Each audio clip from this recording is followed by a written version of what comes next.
Coucou les amis, j'espère que vous allez bien. C'est Mimi Teka qui revient ce matin. Bon dimanche à tout le monde. Et je viens avec un autre thème. Hier, je parlais de la famille, comment la famille doit rester soudée, comment il faut chercher la réconciliation avec les membres de sa famille, quel que soit le problème qu'on a eu.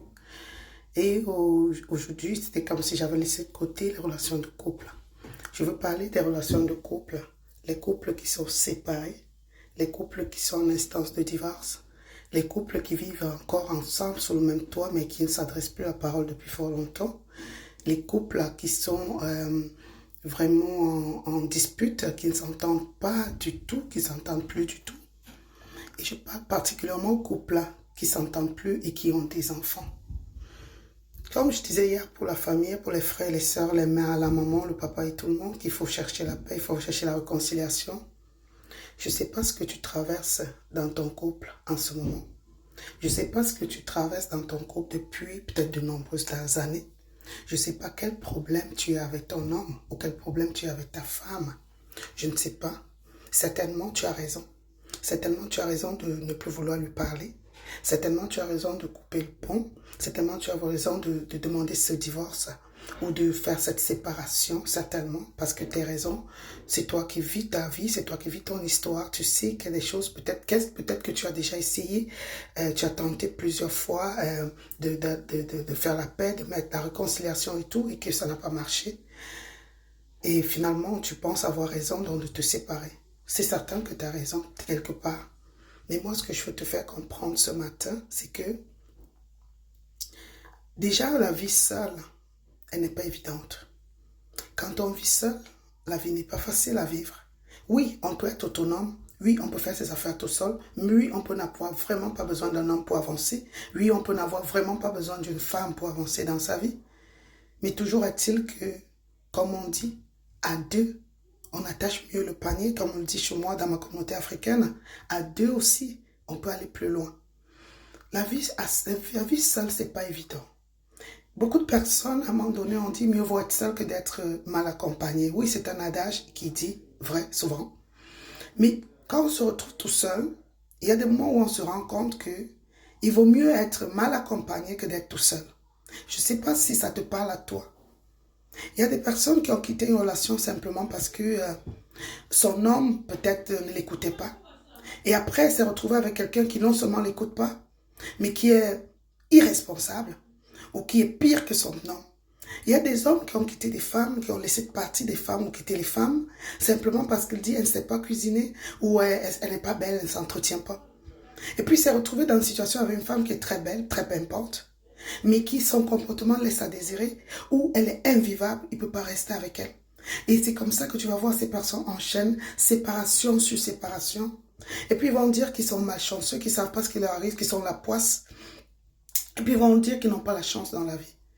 Avant toute chose, avant de mettre la responsabilité de tes problèmes affectifs, de couple et tout, sur ton partenaire ou sur ta partenaire, il faut d'abord en premier lieu te remettre toi-même en question. Qu'est-ce qu'il y a dans mon comportement qui cloche? Qu'est-ce qui ne va pas chez moi? Qu'est-ce que je fais que l'autre n'apprécie pas? Qu'est-ce que je fais que sur 1000 hommes, beaucoup n'apprécieraient pas? Qu'est-ce que je fais sur 1000 femmes, beaucoup n'auraient pas apprécié ou n'auraient pas supporté? Et quand tu fais un travail sur toi, quand tu fais une bonne une introspection sur toi, et là, et que tu décides de prendre l'engagement de changer avec toi-même, avec ton comportement, et puis maintenant, tu peux prétendre ou espérer que ton partenaire ou ta partenaire puisse aussi changer. Parce que parfois, nous demandons à l'autre de faire ce que nous ne pouvons pas donner. Nous demandons souvent à l'autre d'être ce que nous ne pouvons pas être. Nous regardons souvent les fautes de l'autre et nous ne regardons pas nos propres fautes. Je dis toujours une chose. Un tempérament chaud avec un tempérament chaud, ça ne matche pas. Ça ne matche pas, quoi que vous fassiez, vous allez vous séparer. Il faut qu'il y ait quelqu'un de chaud avec une personne de tendre. Alors, si vous avez des disputes permanemment dans votre couple, des disputes à ne pas finir, à ne pas en finir tous les jours, sache que c'est parce que toi, tu es une personne chaude et que ton partenaire ou ta partenaire aussi est une personne chaude. Et là, ça ne matche pas. Et il y a le moi qui prend toujours le dessus. L'orgueil. Il y a des hommes, ils vont dire, je suis quand même l'homme après tout. C'est pas moi qui vais avoir c'est elle qui doit avoir c'est moi qui dois avoir le dernier mot parce que je suis un homme. Ça n'a rien à voir. Ça n'a rien à voir qu'on soit un homme ou une femme pour avoir le dernier mot. Le dernier mot, c'est pas important. Ce qui est important, c'est qu'est-ce qui vous a unis ensemble. Qu'est-ce que vous a fait parcourir tout ce chemin ensemble. Et aujourd'hui, qu'est-ce qui est en train de vous séparer. Et aussi, qu'est-ce qui est arrivé à mi-parcours. Pour que vous, amis amoureux que vous étiez hier, vous deveniez des purs ennemis.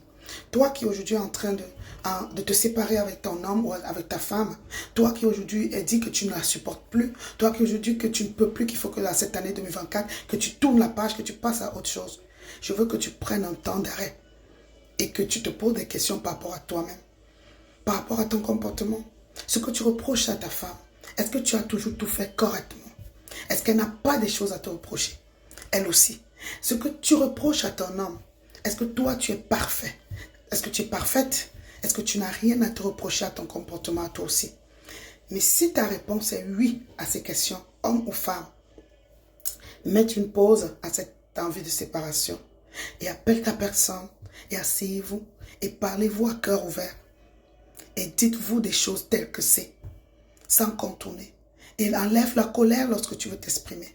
Enlève la rancœur lorsque tu veux t'exprimer. Cherche le moyen propice de te rencontrer avec ta personne. Et surtout, je te suggère de remémorer les premiers instants de votre vie. De remémorer lorsque le moment où vous vous êtes rencontrés. Le genre d'amour qui vous a unis et qui vous a poussé à vous unir, à être ensemble, à vous marier ou à être sous un même toit. Repense à tout ça. Et les enfants dans tout ça. Surtout les couples qui ont des enfants. Je te raconte une histoire. Moi, j'ai rencontré un enfant il y a quelques semaines dans une classe. Cet enfant est triste, toujours triste. Cet enfant reste même sans pleurer, les larmes coulent. Cet enfant est malheureux, ça se voit. Ses lèvres sont tous fendillées. Cet enfant est toujours triste, il n'a pas le goût de jouer avec les amis. Il n'a pas le goût de parler, il n'a pas le goût de manger. Il vient plusieurs fois à l'école avec son dîner, mais il ne mange pas, il ramène à la maison. Cet enfant est tellement malheureux. Et ça m'a tellement fait mal qu'un jour j'ai appelé cet enfant, je l'ai mis à terre, je lui ai posé la question. Qu'est-ce qui ne va pas?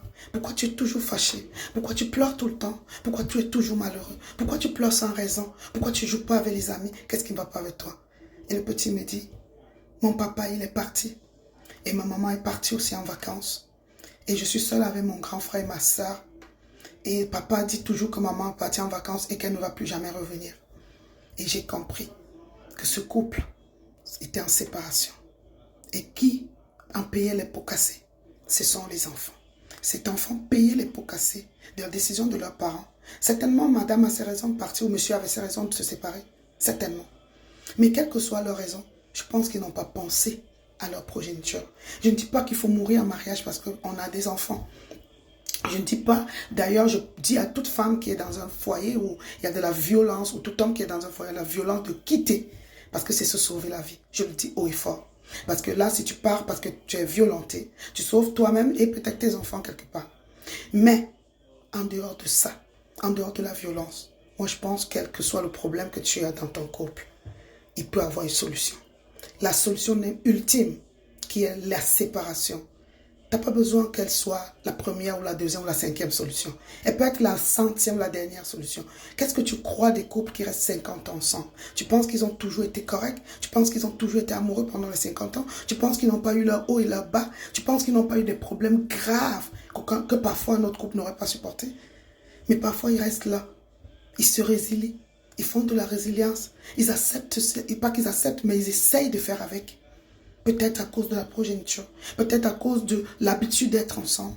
Peut-être à cause de la peur de se retrouver tout seul à son vieil âge. Peut-être parce qu'ils ont de l'amour pour des enfants qui sont tout jeunes et qui n'ont pas demandé à naître. Et qui ont besoin juste de l'amour et de l'encadrement de leurs deux parents. Donc toi qui veux faire la séparation et qui a des enfants, je te suggère de réfléchir à 2 fois. Je te suggère de revenir sur tes pas. Et de chercher encore et encore et encore les solutions pour la réconciliation. Parce que c'est possible la réconciliation.